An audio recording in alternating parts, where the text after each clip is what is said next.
So finally, in 2024, we have the final installment to the X trilogy, MaXXXine.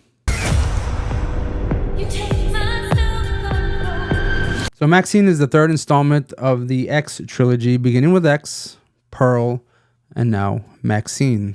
Written and directed by Ty West, MaXXXine follows Mia Goth in the titular role 5 years after the incidents in X. She is now in Hollywood looking for her big break, but there is a killer on the loose. So we did a review for X whenever that did come out. At this point, I don't even remember how long it's been.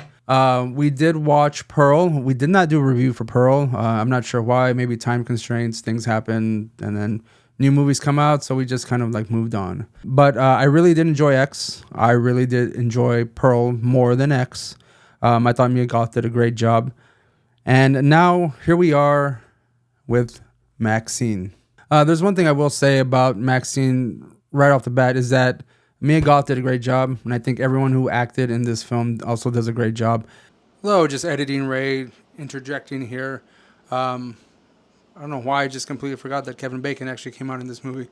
He did a great job also, and you would think maybe he didn't because I forgot, but brain not working properly. But Kevin Bacon is very fun in this movie. He's really a scumbag detective, but fun. So back to the video. You know, you kind of blur the lines between the horror and like the crime drama and somewhat of a comedy. And I think they're all blended together fairly well. And then diving further into the pros of this movie, I mean, it's shot well. The soundtrack is really fun. I think the kills are okay. We could have had a little bit more from the kills, but nonetheless, they were done well. And I think aesthetically, the film really exemplifies what it was in the 80s. The costumes, the hair, just the way everyone spoke, the streets in Hollywood, I assume, looked like that in the 80s. But yeah, I think it really represented what the 80s were in Hollywood fairly well. Now, in this film, MaXXXine is now in Hollywood, looking for a big break, going on auditions for films. She auditions for one called The Puritan 2, and she does get that role. But we also find out that she's still doing her side work, the other industry on the side, of course, to make ends meet, money, whatever. And she gets this role, but in the background of everything, there is a killer that is targeting starlets or targeting actresses. We don't know who this person is, but there's also the backdrop of that backdrop is the murders of the Night Stalker, the Richard Ramirez person going around California killing women. I thought it was a little strange to have that alongside this story. I felt they could have spent a little more time on the actual storyline of MaXXXine and probably getting in more kills to make it a full-blown slasher, because I felt like this kind of took away from the slasher aspect of this and made it more into a crime drama, which is fine. I mean, I feel like each film kind of lent itself to its own little genre within the broad umbrella of horror. Now, like I said earlier, the pros of this movie is aesthetically it looked great. The acting was good. The soundtrack is very fun. I mean, I think personally speaking, that's all I got from this movie. There wasn't much depth to the story, and I think that's kind of what took me out of the movie itself. I was a little bored at times watching this one. I didn't feel any tension or any sort of like weight within anything that was happening in the movie. I felt, okay, well, MaXXXine's focusing on her career, and then we have these kills going on in the background, but nothing seemed entirely connected to itself. Like it was playing too loose on the kills and how everything was supposed to be kind of connected back to MaXXXine. Granted, they tried to tie all that up at the end of the movie. I just feel like the very last part of this movie, that like the last scene was kind of just a quick shock value, which again didn't play too well for me personally. I mean, what does happen at the end of the movie, I do like those types of things in my horror movies, whether it be gore, extreme violence, just any sort of scares. I didn't find this movie obviously wasn't scary at all. I didn't feel it to be too thrilling, it being kind of somewhat of a crime drama or crime thriller, or mystery thriller, if you will. Who done it?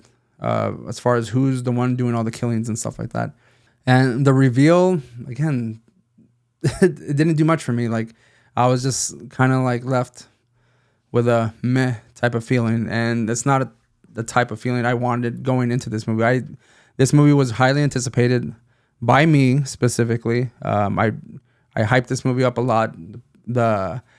Whenever Pearl was done, and then you got like those, I guess that secret trailer that they had, and the promotion for MaXXXine, and of course you have the 80s soundtrack blaring in the background. I thought that was awesome, and I was just really looking forward to this movie. And it's just unfortunate that it fell flat to me. Yeah. Was it bad? I don't think so. I just felt that for me, the story could have done a little bit better. I felt like they focused more on like a lot of the aesthetics of this movie, of course, because it being in the 80s, everybody's a fan of the 80s, you know, and it doesn't take much to actually portray that. You have a good soundtrack, you got the looks, and I think that's pretty much all you really need for an 80s type of movie. I'm always a little weary whenever a movie kind of just plays certain songs, especially songs to really get your feels up and running, you know? And I felt that way whenever I saw Donnie Darko for the first time, because it wasn't too long ago that I saw Donnie Darko, and there was a lot of hype around that movie as well. Lots of people that I know said it's like one of their favorite movies, or they said it was really good.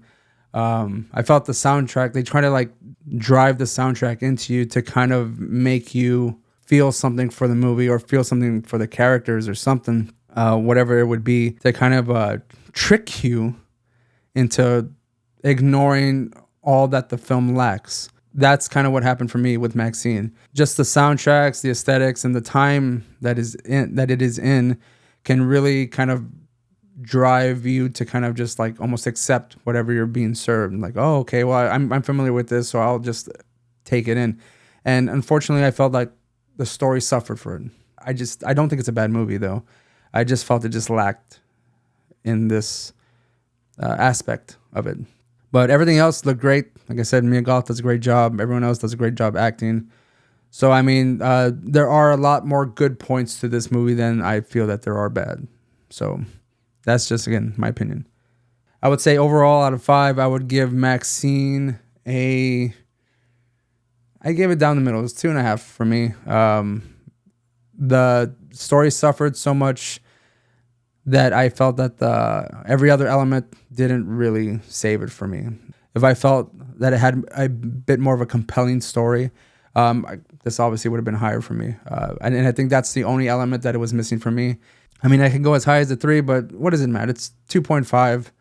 I just felt it was just down the middle, considering that we got X and Pearl. And Pearl's a great film as well. Mia Goth does an amazing job in that one. I felt the story was better in that particular movie, and I thought the story was better in X as well. But for this one, it just didn't do it for me. But again, not a terrible movie. But anyways, that's all I have for this review of MaXXXine. If you like this video, please check out any one of the other reviews that we have on this channel, or check out our long form podcast that we have that you can also subscribe to on other platforms just for the audio, or you can watch them here. Anyways, thanks for watching, and we'll see you next time.